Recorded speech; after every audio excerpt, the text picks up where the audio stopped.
Hey guys, welcome to the True Blue Riffcast with your hosts, Jeremy and Dave. My name is Christine DeBelle, but many of you know me as Susan from A Talking Cat. And as you know, I have to go and get my cheese puffs out of the oven. So have a great time with Jeremy and Dave. See you soon. Thanks, Christine. This is the True Blue Riffcast, the number one Riff Tracks podcast in the world. I am Jeremy, and I am joined, as always, by... Good morning. It's me, Dave. How are you, Jeremy? I am feeling much better, thank you very much. Wait, were you feeling down? I was... What happened?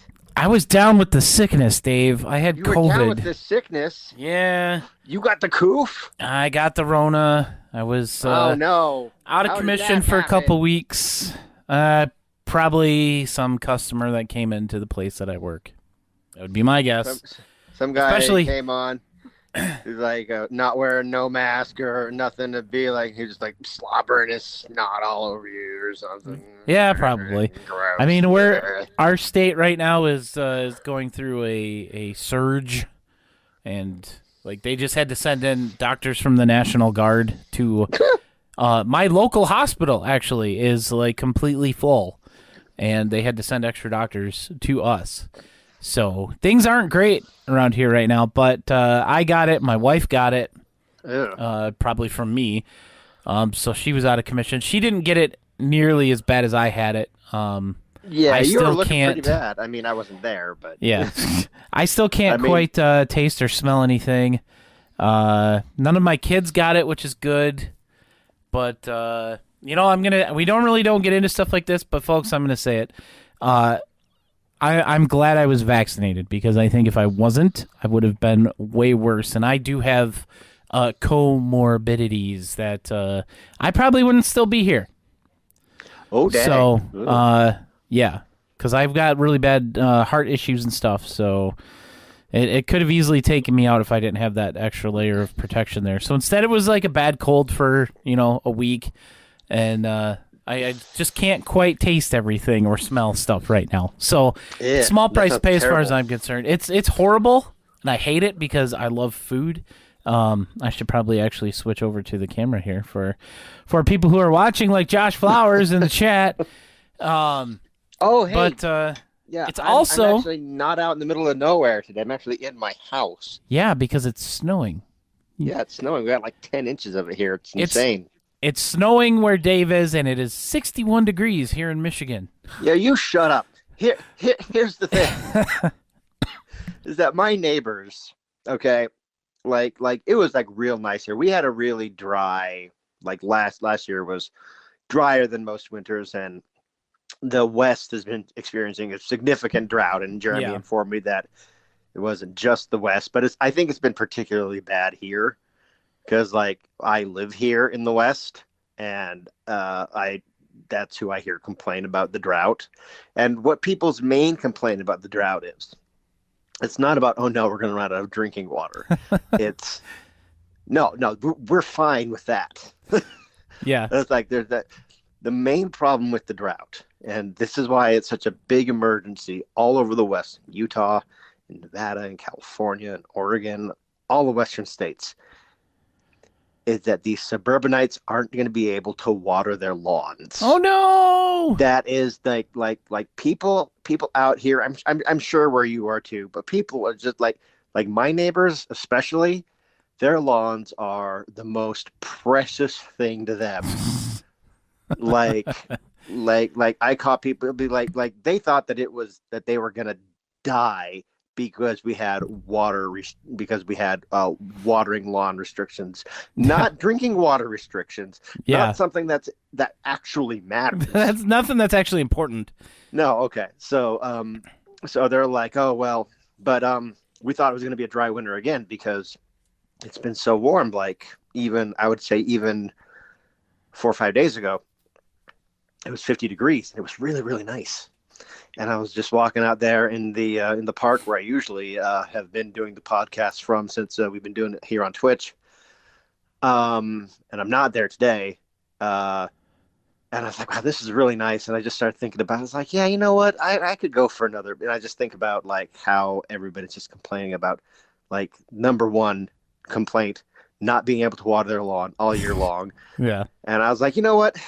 Screw them. Boo-hoo. Like I would like I'm really enjoying this weather, and I'm enjoying being alive and this and that. So yeah, you know what? I'm doing a 180 on this. I'm turning it around. I'm saying, nope, I want this weather all winter.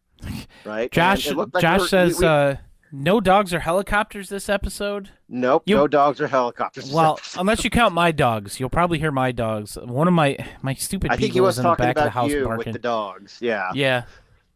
But The mail will But, probably show up during this, and the dogs will go crazy. So there will probably be dogs. So there's no crazy background ambiance, but then it's just like it just dumped snow, and yesterday morning, I was out shoveling the walk, and the neighbors are complaining about how they have to like get up early and shovel the walk, and I'm like, dude, no. Shut up. Womp womp. Don't get it both ways. Okay? It's like this is what has to happen Yep. if you want to water your precious freaking lawn. But yeah, today we have Atomic Eden to talk about. And we also have a short Christmas Crackers, which is weird. And there's also some weird things that happened with that short. And excuse me, sorry. Maybe we'll get to Jack the Giant Killer today. I'm not really sure. First of all, before we get into anything else, today is a special day because it's Dave's birthday. Oh, thanks. Yes, I am 40 and then some today. Yes, today is my birthday. 40 plus. I am 41. Yes, I'm 40 plus. That's right. Which it's like for me, it's kind of a relief. Because it's like for the last several years, it's like, oh, you're pushing 40. When you're 40, your heart's going to explode and everything's going to be terrible. And you'll be old. You'll be officially old. Ugh. So I like after many years of like you're going to be 40, you're going to be 40, and then after a year of being 40, I got to say it was super overhyped. Yeah, Uh, my heart almost exploded before I was 40, so uh, that doesn't but matter too much. but anybody out there worried about turning 40, it's really no big deal. It's really like nothing. No, it's So not. it's almost exactly like being 39. uh, Yeah, it's nothing. It's nothing too special. yeah, so I'm not 40 anymore. I survived, and yeah, so I guess I can die happy now. There you go. I don't know. Well, speaking of, I don't know. I have no segue for this. Let's take a look at the box office from last Okay. weekend. We already know what's going to be at the top of the box office after this weekend. Gee, I wonder. That Wonder would if it's be going to that new be movie with Spoderman. with Spider-Men in it. More Yes. than likely. Well, yes, more than likely because I mean, this is like one of the worst kept like secrets Yeah, even with that in photo MCU leak ever. from the set, yeah, it's Yeah. like even without, it's just kind of like okay, you're setting up this multiverse thing, and you're not going to do the one thing everybody wants you to do, Yeah. you know. You've got all the villains from the other Spider-Man movies. But no, the like the three Spider-Man, the one thing everybody wants to see, we're not going to do that.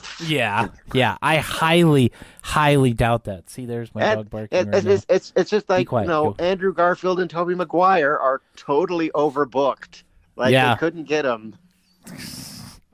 They had Yeah, I too have many a commitments. feeling. I have a feeling they're probably going to show up, and the theater's probably going to go absolutely crazy when it does.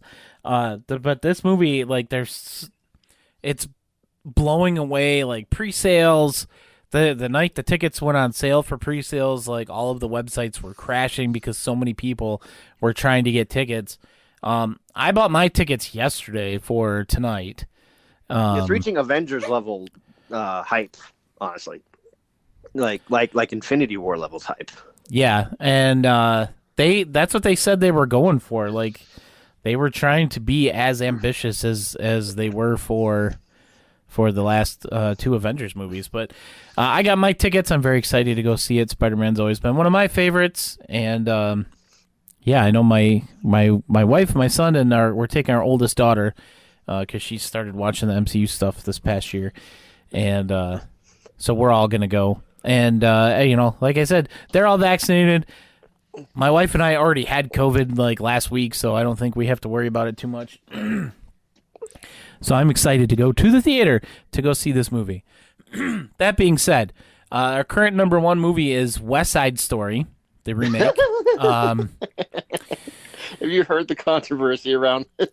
Yeah, it brought in a total of $10 million. Oh, for a Spielberg movie. Bill had a great tweet.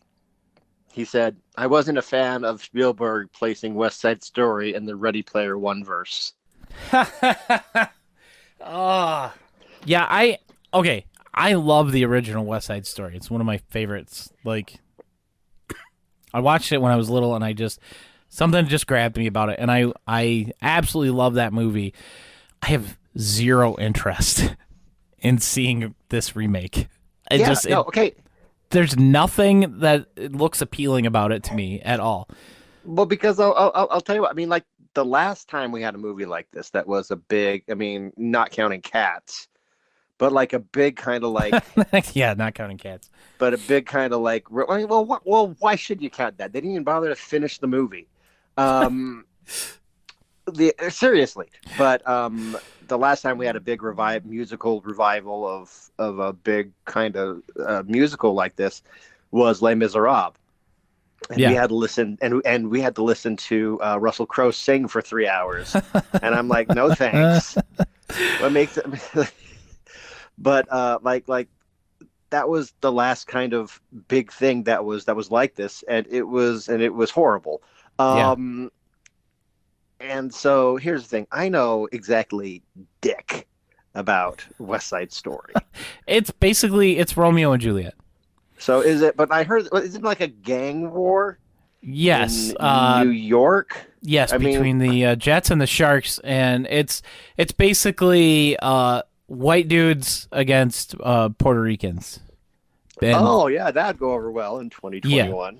yeah, and yeah, it's basically Romeo and Juliet. One of the main characters gets shot at the Do end. they die? And yes, Oh. only one of them dies though.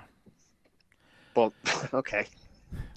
Well, why not have it be Hamlet? I mean, like anytime like all the main characters in a movie die, Yeah, like it's one of those movies. I call it. It's like, oh great, so this is a Hamlet pile movie. It's like where you just pile up all the characters on it. Rogue One was a Hamlet pile. yes, it was. It was a complete Hamlet pile. Yeah. So you're welcome, world. That's a Dave Chadwick original, Hamlet pile. I've been saying it for years. I'm trying to get it to catch on. Well, that's going to be the title of this episode: a complete Hamlet pile. A complete Hamlet pile. Yes. Awesome. I'm gonna write this down. Complete Hamlet. A complete Hamlet pile. That's sort of like what Atomic Eden is, sort of. Almost. Yeah. The number 2 movie, Encanto, the newest from Walt Disney, and that Is that one. Walt Disney or Pixar? It's Walt Disney Studios. And that is going to be up Tell the difference anymore. on Disney Plus on Christmas Eve for free to watch. So while I go see it in theaters now, you can watch it at home in a week. Ghostbusters Afterlife is in 3rd place, House of Gucci in 4th, and Marvel's Eternals hanging on in 5th place still. Really? That's surprising. Now I know you went to go see Ghostbusters. I did. Correct? Yeah, I did. I haven't seen that one yet. What were your thoughts on it? Okay. You give your thoughts. I'll be right back. I have to take care of my dogs. Hang on. My thoughts on Ghostbusters Afterlife. I know a lot of people liked it, and I know a lot of the reason that a lot of people liked it is because it was better than the 2016 Ghostbusters. And my thing is, I saw this movie, and I think that if the 2016 movie is our standard of the bar, then something's really wrong. Because while Afterlife is better than, I think they call it Answer the Call now, it is better than that movie. And I'm just going to go ahead and say it. The 2016 movie is a trash pile. But I saw Ghostbusters Afterlife, and I got to say, I wasn't impressed with it. A lot of people are really, but I don't really want to rag on it too much, because I know a lot of people really, really like it. And it's the emotionality of, the story centers.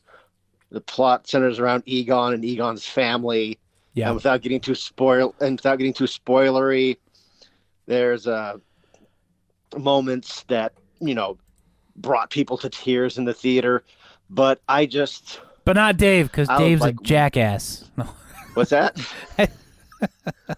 Dave doesn't care about things. Yes. No, I did. Oh, okay. I did. No, I'm not a fan of it, honestly. That's my opinion. Have you seen it? No, I have not. Okay, yeah, I'm not really a big fan of it, but I don't want to talk trash on it. I haven't been to the theater since I went to see Shang-Chi, so. I know a lot of people like it, and I'm not going to rag on it too much, but other than to say that Josh wants to know if it would be a good one to riff. Would it be a good one to riff? Well, I mean, riff tracks can do anything they want, really. I mean, they did Casablanca. Yeah. And Wizard of Oz. Like, those are classics, so. Would it be a good one to riff? I don't know. It depends. I mean, there's lots of very riffable moments. I will say this, not to get too spoilery, but Dan Aykroyd's performance is horrendous. he okay, spoiler alert. One of the kids, one of them that's not in Stranger Things, calls. I mean, it's been long enough. We can talk about certain things, and I'm not going to give away too much. But they make a call to Dan Aykroyd's bookstore from Ghostbusters 2. He's like Ray Stantz, and be like, "Hi, my name." It's like, "I would like to talk to you about Egon Spangler." He's like, "Egon Spangler can rot in hell." And then, like, he doesn't even know who this person is, and he just starts spilling his guts about everything that went wrong between Ray and Egon in the last 30 years. Interesting. But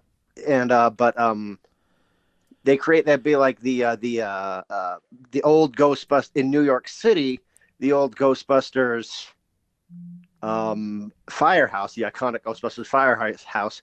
Ray says in that phone call is that this is now a Starbucks. It's now a Starbucks. What? And like, okay, but then like in a post-credit scene, there's a post-credit scene with Winston Zeddemore, who's like a big billionaire financier, and it's implied that he is going to, like, he goes back to the firehouse, and it's not a Starbucks. It's just an abandoned firehouse. It's like, well, wait a second. What the heck? It's yeah, like Ray. We heard Ray say in this movie like 45 minutes ago that the iconic Ghostbusters firehouse in New York is a Starbucks. And Winston goes to it in a post-credit scene to imply that he's going to start like a Ghostbusters franchise and bring everything back. And he goes there, and it's not a Starbucks. It's just the hollowed-out, empty shell of the firehouse in the 1984 movie. That's dumb. Yeah, it's like come on, guys.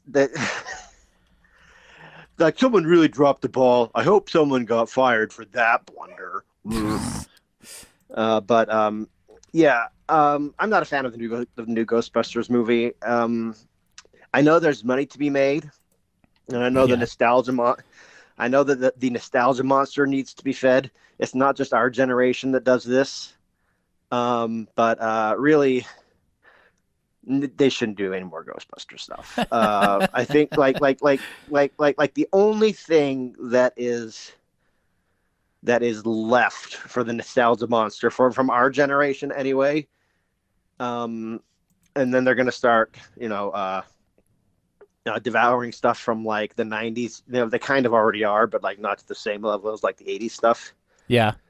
The only thing that is hasn't been devoured by the nostalgia monster yet is Back to the Future. So like that's the one thing that we're holding on to here. Well, there's also I would also say Goonies. I would add Goonies to that. Okay. All right. Yeah. Which thankfully they haven't tried to do. I remember a couple years ago they were talking about doing like a sequel to Goonies, where it's like all Well, it's like 40 years later. I had an idea. No thanks. Just like what's that? I said no thanks, especially no thanks. if it's Sean Astin. From my idea, or for the Goonies too, where it's like 40 years later. Yeah, that one, the Goonies thing. Okay, I had an idea for something that might actually be good because on Disney Plus recently, we're going to be talking about Rift Tracks here in a minute, guys. Don't worry. We promise we'll get there eventually. Yeah. We'll get to it, but on Disney Plus, I think it's Home Alone 6, and it's terrible. The new one. Yeah. That's actually, I think it's supposed to be a full reboot. Is it a full? Well, no, Buzz is in it. Oh, is he? Yeah, he's like a cop, and like it's implied maybe not that then. I don't know. Kevin McAllister pranks him every Christmas or something. That's dumb. But if you wanted to do they've had a bunch of garbage Home Alone sequels, like this direct-to-video nonsense. There was one where it was two dogs that were defending the house. I'm not even kidding. But if you wanted to do Home Alone rebooted proper, what you do is you get Macaulay Culkin, and he was just on American Horror Story, so he's looking for work, and he's the dad who leaves his kid at home for Christmas. You flip it. Yeah. Like if they're gonna do that, do it that way. But I mean, I know I just got off a big tirade about like we really should stop feeding the nostalgia monster. But if we're gonna feed the nostalgia monster, we should do it right. Yeah. Yeah, it's what can you do? Yeah, the one with dogs was originally just a movie called Step Dogs. And then they rebranded it, or maybe it started out as a Home Alone thing, but it was two dogs at home. It's like a German Shepherd and a Pomeranian, and it was really like, I remember seeing that it was a. Was it a wait? What was it, like a Homeward Bound kind of thing? Was it like a talking dog? Yeah, it was also known as Home Alone Dogs. Home Alone Dogs. This exists. Yeah. Yes, it was made in Canada. Oh. The worldwide title was Home Alone Dogs. It was Step Dogs in the U.S. But when they did a worldwide release, they called it Home Alone Dogs. That's super weird. Maybe Riff Tracks can do that. I don't know. It might go along with the likes of a talking cat and what was the other one? A Christmas puppy. Yeah. Oh God! If we get a Christmas puppy this year. But you know what would be, because I've watched this movie I think twice in my life now. I watched it one time about this time last year, and once again today. Not today, but like in the last week. I was like, well, I'll give it another chance, even though I know that it's terrible and awful, and I probably won't like it. Maybe I'll understand it better this time. Nope. There's a movie like this is one Riff Tracks can do. If you're listening, Riff Tracks, Cloud Atlas. Oh God. You know what? That Cloud Atlas, check this out. It's connected to Atomic Eden. No, it's not. Yes, it is. It can't possibly be. What? Are you serious? Yes, 100%. And here's the connection.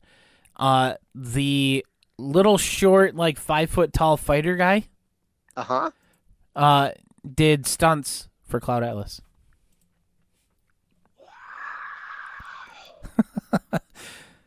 I literally just saw that he did stunts because I clicked on his name on IMDb right now, and you said Cloud Atlas. The German guy? There's Cloud Atlas. Yeah.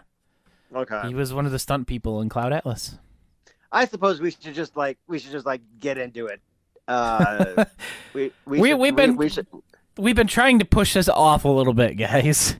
Because look, okay, guys, I watched this literally. I finished watching Atomic Eden when Jeremy called me to start the podcast. That's when the credits rolled. Jeremy confirmed this. Yes. Yeah, like I just called him up on our thing here, and he was like, "The movie just ended." Real quick, before we get into this, I'm gonna do this real quick. Hang on. Yes. Christmas Cracker, a short from Riff Tracks. What the hell? Okay. I just watched this recently. Connor said, watch this before you read the Wikipedia page for it, because it's genuinely shocking. And I'm like, oh, what kind of weird thing is going to be on the Wikipedia page? Nothing really out of the ordinary. The short Christmas Crackers is made up of actual 3 separate shorts. The first one is, as they say, it's an animation step down from South Park. This is basically what it looks like what they based their animation for the Canadians in South Park off of, except a little bit lower than that even. And they dance around to Jingle Bells. The second one is a stop motion thing with some tin toys running around going crazy. There's an actual roller gator in there. There's one of the most horrific looking robotic elephants I've ever seen. And then the last all the one, robotic elephants you've seen in your life. Yes, that's one of the most horrifying. The last part is called Christmas Tree Decoration, and it's about this little cartoon guy who is trying to find a topper for his tree. He cuts a star out of paper, and then he rips it up, throws it away. For some reason. Yeah, he puts like a pineapple and an empty liquor bottle and a boot and a frog which hops off. And then he sees this star in space, and he builds this big Monty Python thing, and he flies up and he gets it, and he goes to put it on his tree, and it flies away, and he puts a paper star back on there. The end. And right when the end credits are coming up, or when the mime is doing the end, they say to check and see if this movie was animated for an Oscar. And sure enough, Yeah. it was nominated for an Academy Award for Best Animated Short Film at the 37th Academy Awards. That's the same year that Julie Andrews won Best Actress for Mary Poppins, and My Fair Lady won Best Picture. And, Goldfinger won for Best Sound Effects. But it's bizarre. Yeah, Like, that is completely mind-blowing to me that it was Like- nominated for an Academy Award. that fact is more bizarre than the actual short is, because I gotta say that the short itself is not that bizarre. It's Like, just really it's- weird. It's just strange. Yeah. But like we've seen, like if you've been exposed to riff tracks for as long as Jeremy and I have, you've seen way weirder stuff than this. It's like you're inoculated against it. It's just like I was expecting more. But then the legitimate shock came when it said like that was nominated for an Oscar, and I was like, "What?" Yeah, it's kind of, the shock is more of a meta thing than the actual short itself. Yeah, it's wow. The last part of that was actually expanded upon into a half-hour special called George and the Christmas Star. No thanks. Like unless they show him actually going into the other dimension where he gets whatever he gets. I don't know, but it's on what? Okay. I know what I'm doing as soon as we're done with this. What happened? It's on YouTube. Oh, okay. The whole short thing. The cover picture for this is weird. So yeah, I'm gonna be watching George and the Christmas Star as soon as you're done with this. But Atomic Eden. Atomic Eden. Let's get back to Atomic Eden, since I kind of sidelined us there. Yeah, no. Here's the thing. I watched this movie an hour ago, and being fresh in my mind, like it's one of those movies where, and this happens frequently with Riff Tracks movies, especially lately, where you watch it and you only kind of know what's going on. Yeah, they don't With really this, explain I had a lot. no idea what was happening in the movie. Now, one thing I do want to say right at the top, right off the bat, is that I looked it up, and this movie was released in 2015. 2015 release, but the just kind of like the subject matter and the way things are shot, the way people are dressed, and like just the whole vibe it gives off serious 2000s vibe. So I had a theory that this movie was shot in like 2000, between 2001 and 2003 or 4. Uh-huh. Okay, that was my theory I was going on. I was like, no way this was shot in 2015, 2013, 2014. Give me a break. I mean, look at it. The guy's wearing freaking snow camo, you know? Yeah. Like, where do you 3 even get people that? were wearing snow camo. Yeah. And but then in the last scene, Freddie Williamson was using an iPhone like a 2014, 13 or 14 model iPhone that did not exist. No. And I was like, what? Yeah, it's So my theory just went out the window. so this movie, you know, it's supposed to take place in Chernobyl. They have these things there It definitely does not. that they're like, oh, we can stay here for 36 hours safely before the radiation affects us. Which I don't think that's true. no, I'm fairly certain you still can't just go anywhere near Chernobyl. But we've got characters that we don't really learn much about at all. They do have first names. I don't remember if we actually learn all of their first names in the show. No, not really. But okay, we've got They also have, and this is going to sound horrible, but this is the only way I was able to like keep them apart. They have genders and ethnicity. That was really the only way I was able to keep everybody like okay, so it's the white guy. We know from Fred Texas. Williamson's name. He's Stoker. He's also known as he's Stoker the leader. Then we have the German guy, and he's David the fighter. Then we have the Asian woman, Reiko the samurai. The worst actress. She sounds like a female Tommy Wiseau when she talks. Like, yeah, it's so bizarre. We've got Darwin the Texan. We've got Heinrich the priest. Darwin? Yes, his name was Darwin. Heinrich the priest. We've got Brenner the blade. He was the guy, who threw all the knives. We have Laurie the rookie. We have John the sniper. That's like all of the good guys, quote good guys.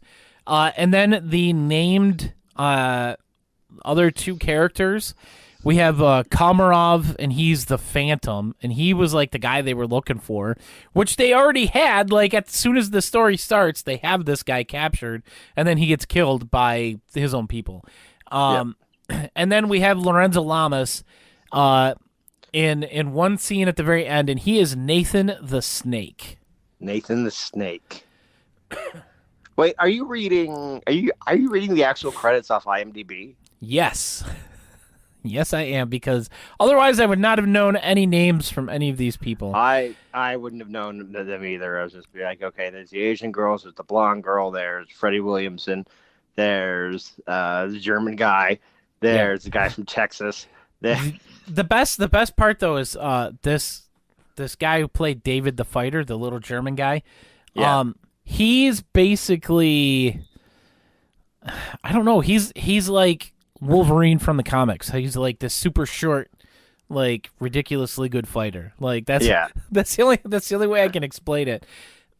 And not counting Lorenzo Lamas, who doesn't show up until the end. This movie, like Dave said, it is a complete Hamlet pile. Yeah. Because almost all of these people are dead at the end of the movie. The sniper, John the sniper is the first one to go out of this group, and he's actually the director and the writer and the producer of this movie. Well, at least he went with Jesus. I mean, did he? Did he really? He was wearing a cross. Oh, yeah, that's right. I forgot about that. Because they make a point to mention the cross. But they're in Chernobyl, and they're looking for this thing called Atomic Eden, and it's a very bright MacGuffin. It's a doomsday weapon. Now, I think we should take a moment to talk about the bad guys, and this army of. This army of gas mask wearing, I don't know what they are. Like this movie is really hard to follow. It is. But I will say this.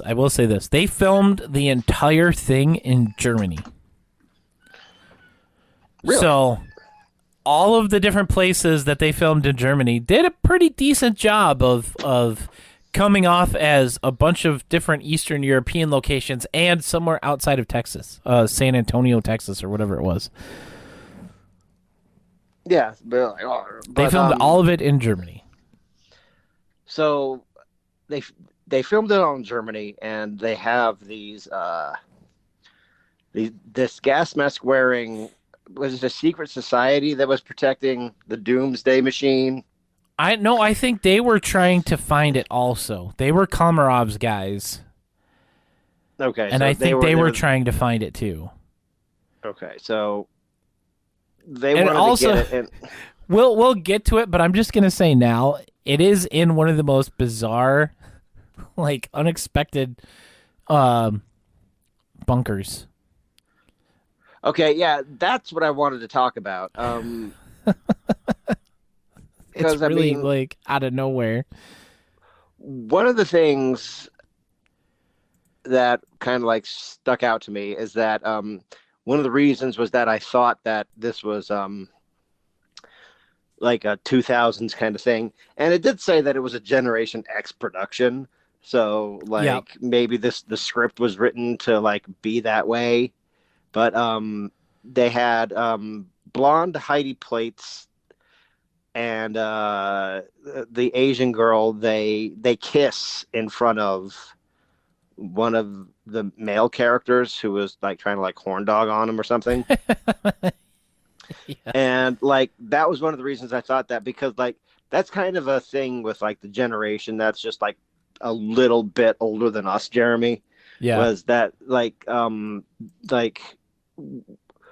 of the things around that time was like if you wanted something to be hot and awesome and be like, just put two straight presenting women and have them be lesbians.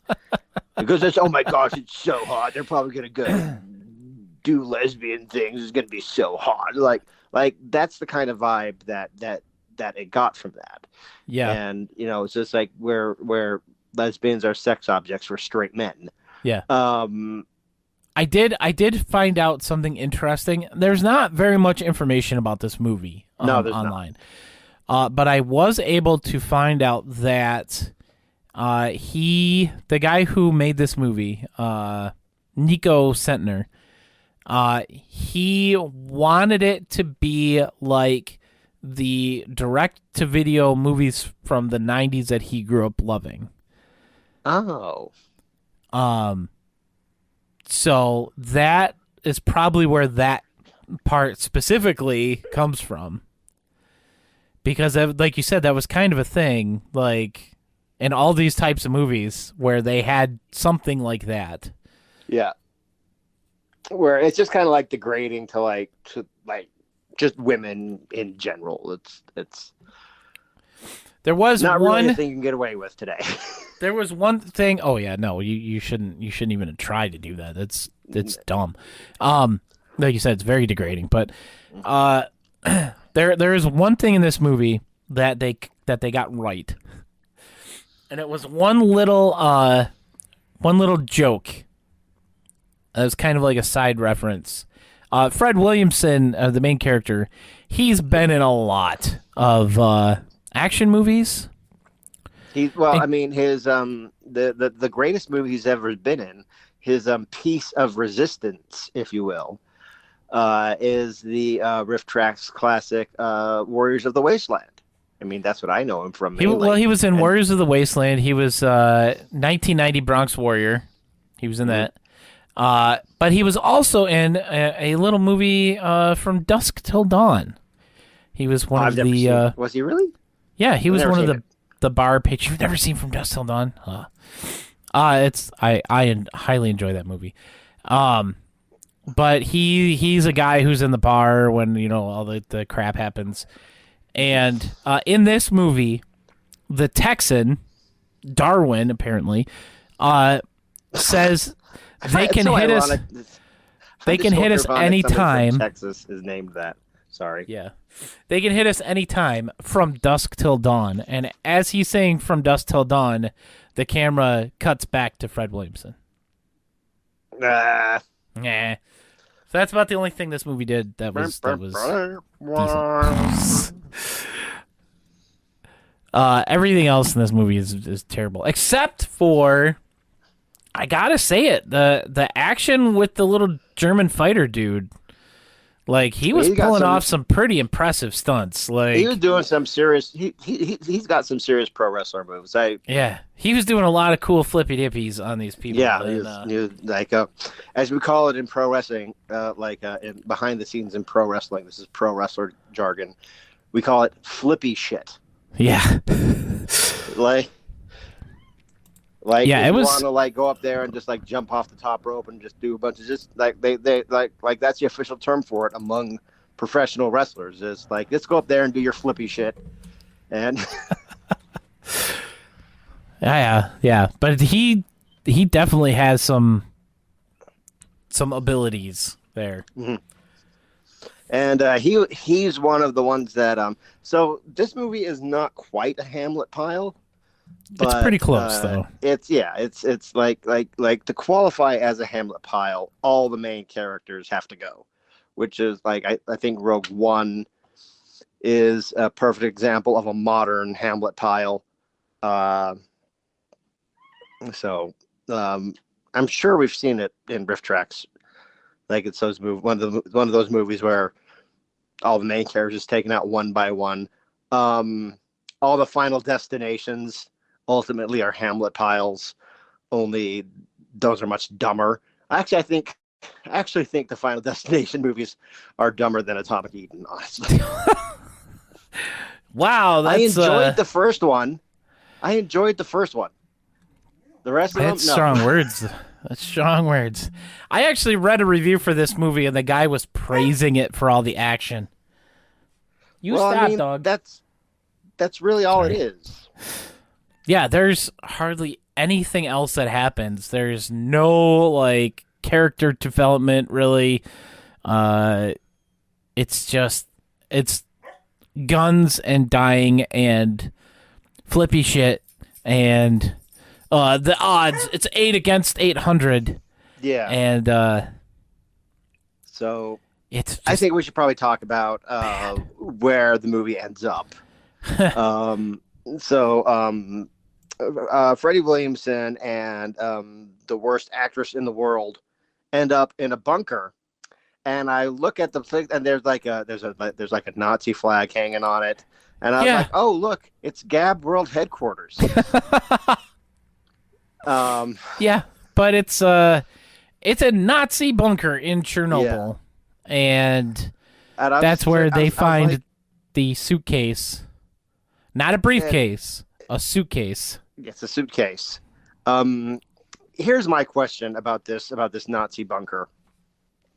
Were they implying that Hitler himself was there? I think that might have been what they were going for. Okay, because like it was never made clear. Like, okay, so the gas mask guys were Nazis. I don't know if they were Nazis or if they were Russians. If they were just trying to find this thing, just a group of bad guys that were looking for this. The MacGuffin of MacGuffins. The only story point that I remember is that Komarov, the guy that they were originally looking for, he killed the blonde girl's dad, the rookie. He killed her dad. Oh. And that was the only reason why she was there, because she wanted to get revenge, and then she didn't even get to kill him, and the Texans is like, oh, I'm sorry you didn't get to kill the guy who killed your daddy. It's like, well, I mean, we sold our karate studio for this. Yeah, and she started, she set a whole bunch of bombs around the building they were in, and then she gets shot in the throat, and Stoker and Reiko are the only two that leave because little David, the fighter, is in the building fighting this guy who's literally twice as tall as he is, and so they leave, and Stoker's just like, oh, I have faith that she did her job good, and then all these explosions go off, and he's like, yeah, that's right, you're the bomb. Like, what the hell? It was so bad. You're the bomb. You're the bomb. What is this, 1995? Oh, apparently. You know, I hate that these are all nostalgia periods now. Like all the periods of like. Oh, okay. Jeremy's gonna go take care of a dog. I have a cat. Keep waxing about nostalgia, and I'll be right back. Yeah, nostalgia. Well, maybe I'll talk to the chat. Let me pull up the Twitch channel while Jeremy's gone. PB and awesome. I know Josh Flowers is there. Maybe. Let's pause it here. Oh, look, I have a 9-month subiversary. Okay, got it. Here I am in the chat while doing the podcast. How's it going? Send. There. You guys all know that I'm a 9-month subscriber to Jeremy's channel. Oh, there's Josh Flowers. Hey, Josh Flowers, how are you? Okay, I'm back. Sorry about that. Okay, Jeremy's back. I was talking to the chat. I know. I was listening. Okay. So But yeah, my it's- cat's being a spaz on the ground. The 90s being a nostalgia point is slightly disconcerting. I mean, it was 30 years ago, but it was only 10 years ago at the same time. So Yeah. Well, I mean, like even like 2000s, the 2000s being a nostalgia period is just like bleh, kill me. that's what happens when you get old. We didn't even get any embarrassing Jeremy secrets while he was gone. Hey, now.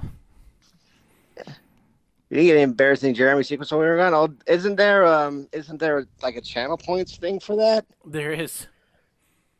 I got a lot of weird channel points things. I actually have some new ones that I didn't put on yet. Tell us a food you love.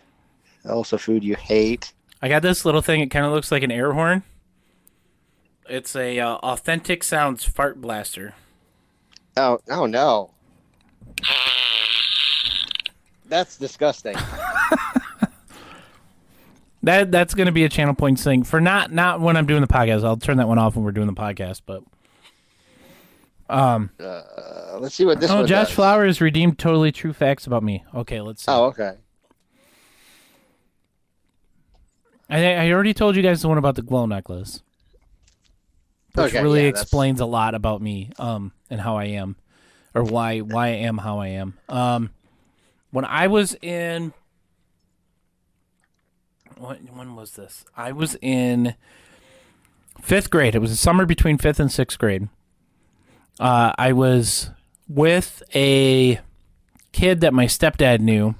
They were moving into our new house, and we decided to go exploring. And we found like this old, like coal thing. We didn't go near there because we knew, we weren't that stupid. Even though this other kid ended up being really dumb. But I almost died. I almost died on this day because we were walking around, and there was an old, like a streamline trailer, like a camper thing, and he decided he wanted to break into it. So he broke the window on the door, and he opened the door from the inside. He reached in and unlocked it, and we went in. And there wasn't really anything in there. But there was a stove in there, like a gas range. And there were some matches. So I didn't know what he was doing. But we got out, and he was like, watch this. And it turns out that he had turned the gas on without, lighting the things. And he lit a match, and he threw it in through the smashed window. And all of a sudden, I hear this, rumble. And I just kind of duck instinctively as the flames shot out of the window just a few inches above my head.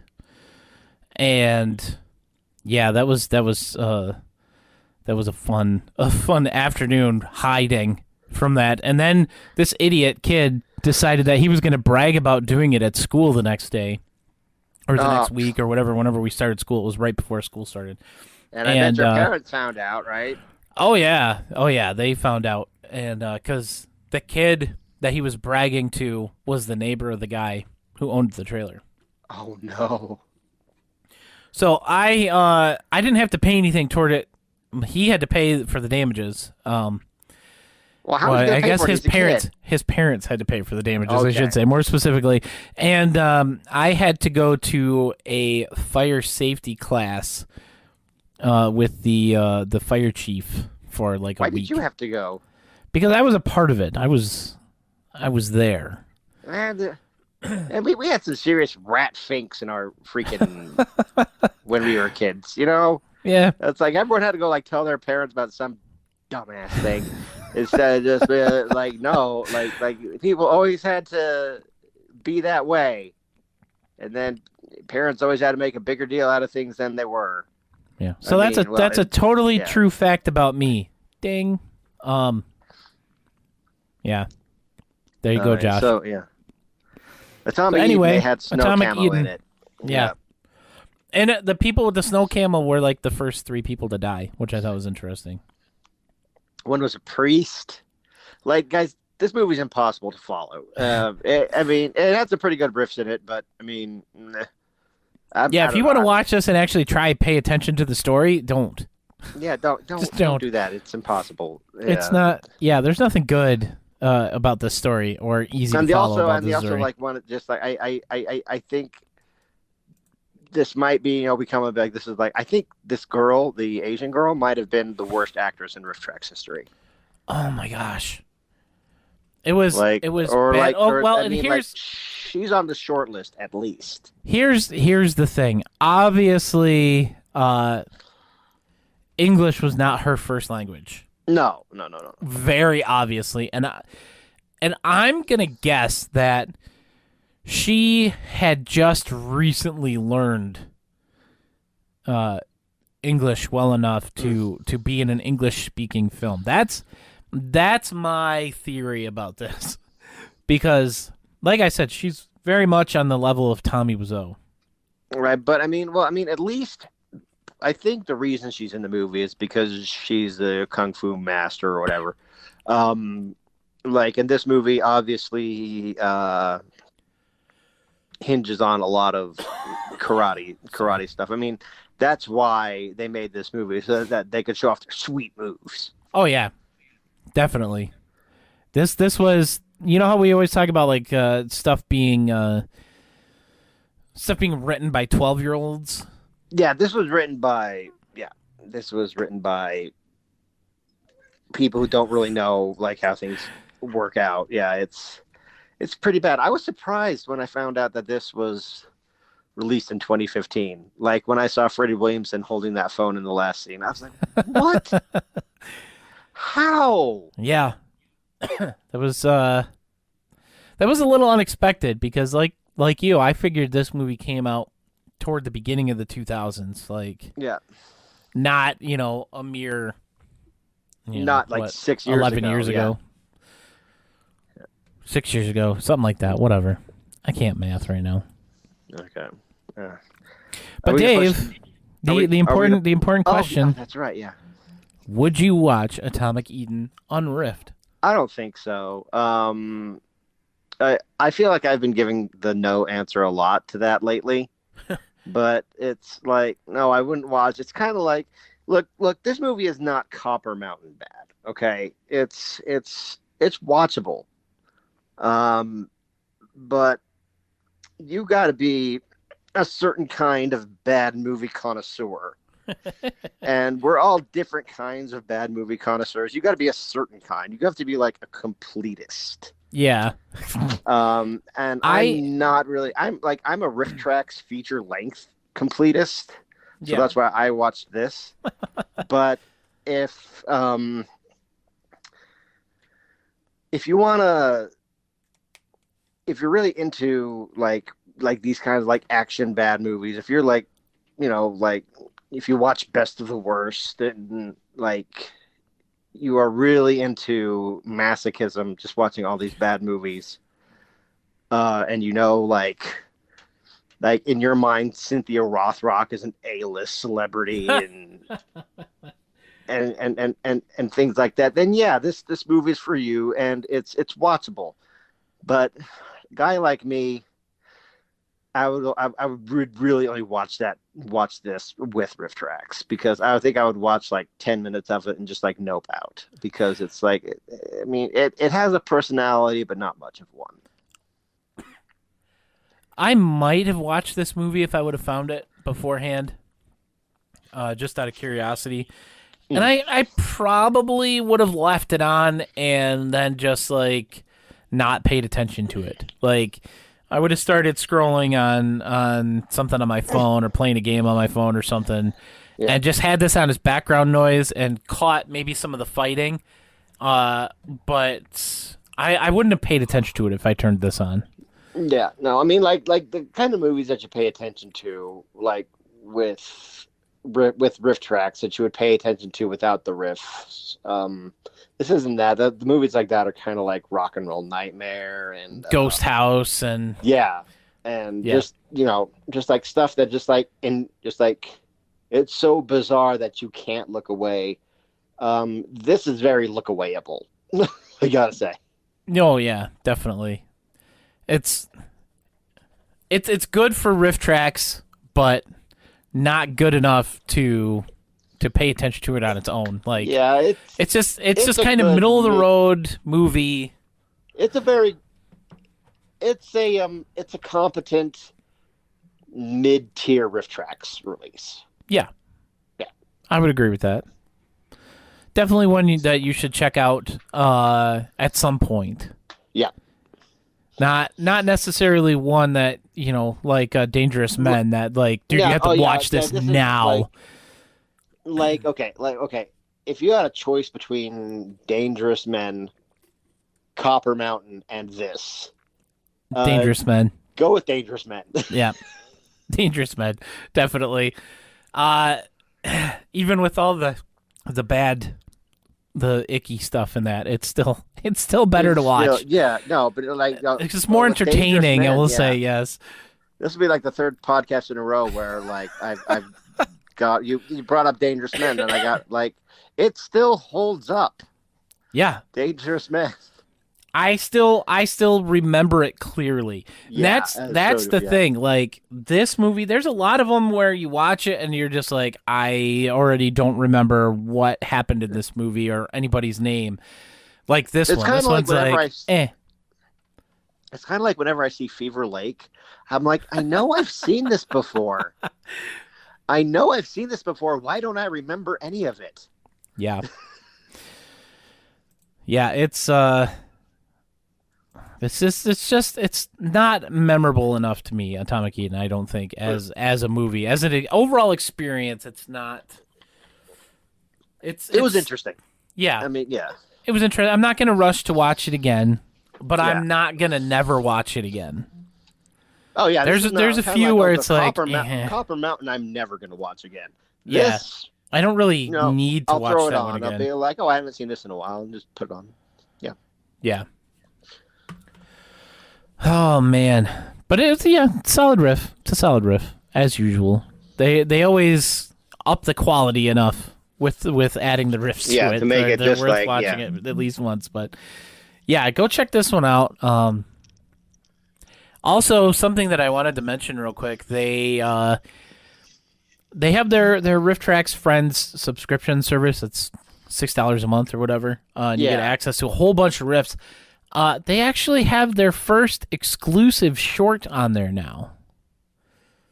They get that you can only watch. Is it just the short through Riff Tracks Friends for now? They did say that eventually, when they first started it, they did say eventually they were going to start putting some exclusive content on there that you can only watch if you're a Friends subscriber.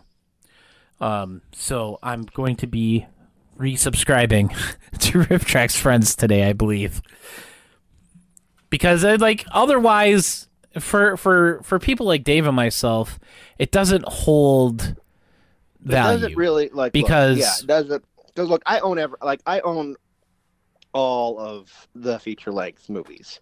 Yeah. So Riff Tracks Friends is just like what? For the two of us specifically, it doesn't hold much value. For me now with an exclusive short, because I'm like the shorts guy. Yeah, he's like the shorts guy, yeah. It's like, okay, I have to resubscribe to this because it's the only way I'm going to be able to watch this other short that they put on there. And it's one of the beginning responsibilities shorts too, which they've released a few of those over the years, but yeah. Well, I mean, I got to be honest.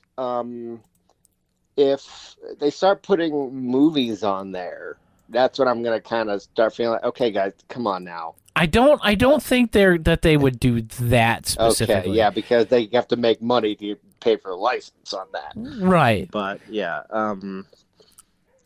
I mean, they might. I could see them putting up like certain versions maybe of riffs that they don't have available. Like if Yeah. they did like a 3 riffer version of something and it originally just had like Mike, doing it like Night of the Living Dead or something. That's public domain. Maybe they would have. I don't know if the original one's still available to purchase. I don't think it is. I haven't checked, but stuff like that I could see them doing. No, but it's just, other than that, I don't think they would put any full length up there that were exclusive to it. Yeah, let's especially guys like us that have been buying everything for as long as we have, for at least it's been 13 years now for me. Yeah. And I Josh? suddenly have to pay a subscription fee. Yeah. To see new stuff and I know that was originally your worry when they first announced it, that they were gonna like switch over to that type of a model, but I don't see that happening. Josh says I think they should put family friendly versions of riffs on there. You might be able to get some subscribers that way. I think they could do that also. Like on Twitch, they do have to censor some things. Because they can't have like nudity and stuff on Twitch for their. You can have digital nudity stream on there, like if it's like like you can stream the what's that movie called where the guy's rocking around the mall saying Jason. What is it? I don't know. It's it's not ringing a bell. Heavy Rain. You can stream Heavy Rain and it has the game, yeah, it has like digital tits in there and everything, and you can. But you can't have like human nudity on it, and that sounds weird. Like real human humans, nudity, I think you mean. Yeah, like real life naked people.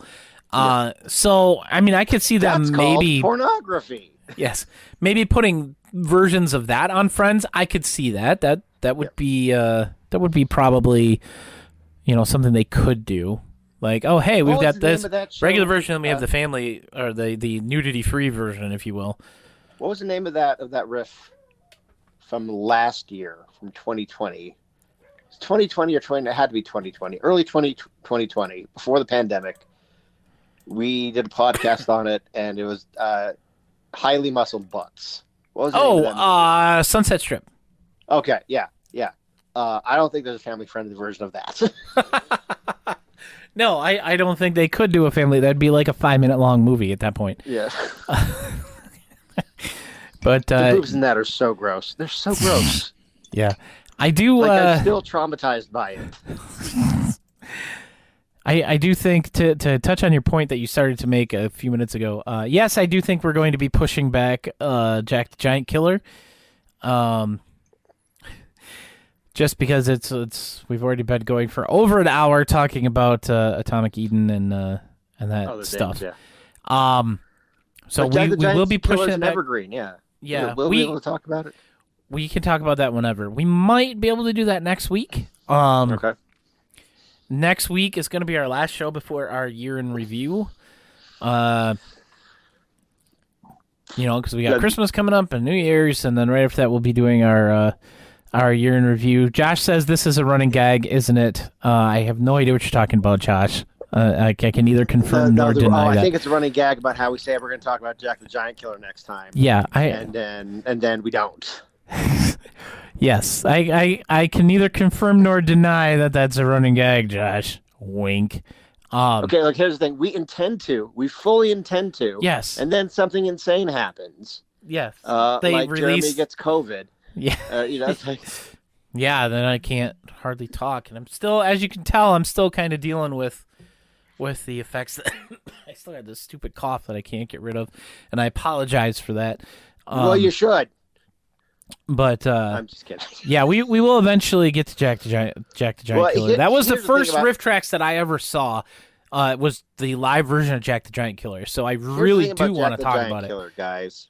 Between Jeremy and I, we've seen Jack the Giant Killer approximately 6 billion times. Yes, somewhere give or take a couple. So we're highly knowledgeable on it. So we'll be able to do it anytime. Yeah. Yeah. And we just got to get a movie that we don't have to spend an hour talking about because it's so weird.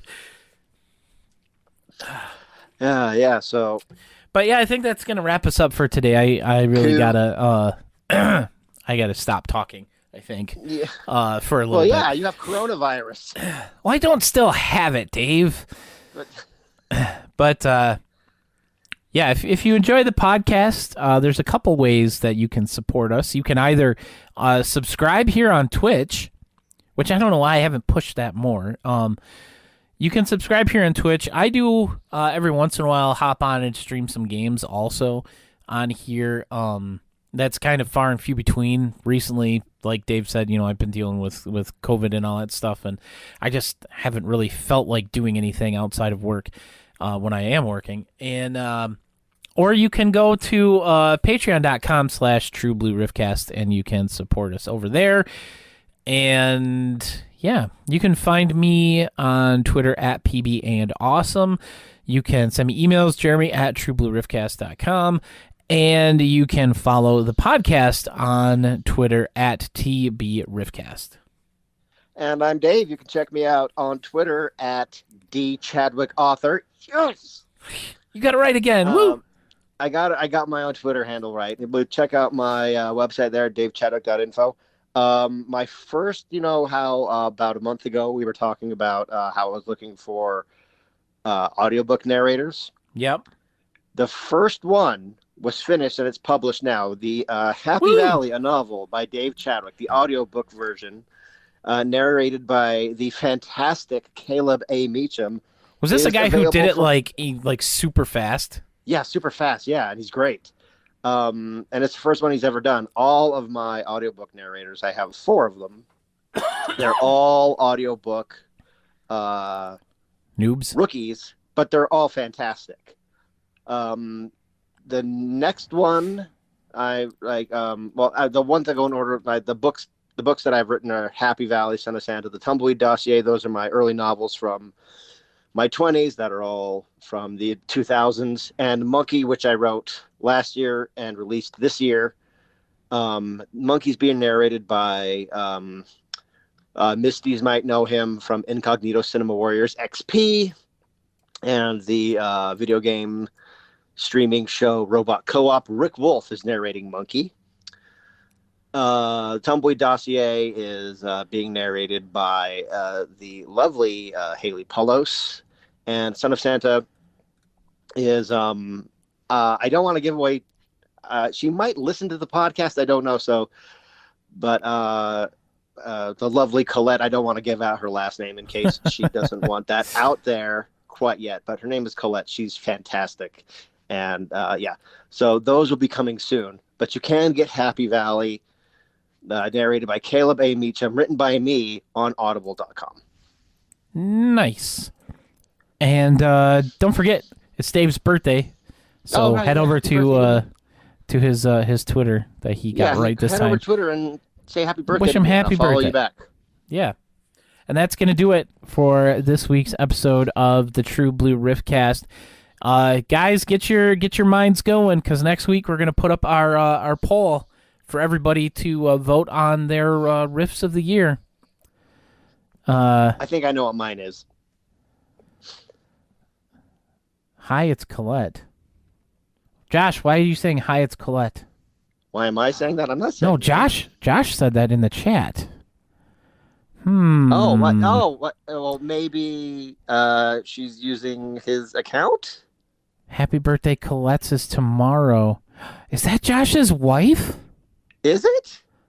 It is! It's Josh's wife! Oh, wow, oh my fantastic. Goodness!